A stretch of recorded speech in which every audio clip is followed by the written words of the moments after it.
Jean-Louis Bal, bonjour. Bonjour. Vous êtes le président du CER, le syndicat des énergies renouvelables. Aujourd'hui avait lieu le premier colloque national du photovoltaïque. Alors est-ce que vous pouvez nous parler un petit peu de la situation de l'industrie photovoltaïque? Alors le photovoltaïque en France, donc il connaît une certaine morosité suite à la décroissance des tarifs qui a été décidée l'année dernière. Donc ça c'est pour la partie française. Mais au niveau mondial, le photovoltaïque continue son expansion, mais à un rythme moindre que celui qui avait été prévu il y a quelques années.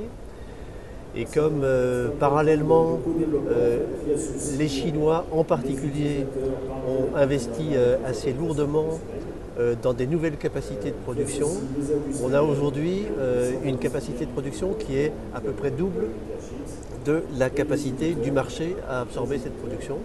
Et du coup, il y a une véritable crise au niveau des industriels, des fabricants de cellules photovoltaïques, aussi bien les Chinois que les Allemands ou les Américains. Surproduction par rapport aux besoins actuels. Une surproduction très largement par rapport aux besoins actuels. Et cela se traduit par des dépôts de bilan. On en a connu quelques-uns en Allemagne et aux États-Unis. On vient d'en connaître un en France avec la société Photowatt qui a heureusement été reprise par EDF. Et donc aujourd'hui, la question que nous nous posons, c'est comment relancer une industrie du photovoltaïque en France, avec quels atouts. Et donc notre sentiment, c'est qu'il y a un marché mondial qui de toute façon va continuer à croître. Il va y avoir beaucoup de restructuration dans le secteur industriel.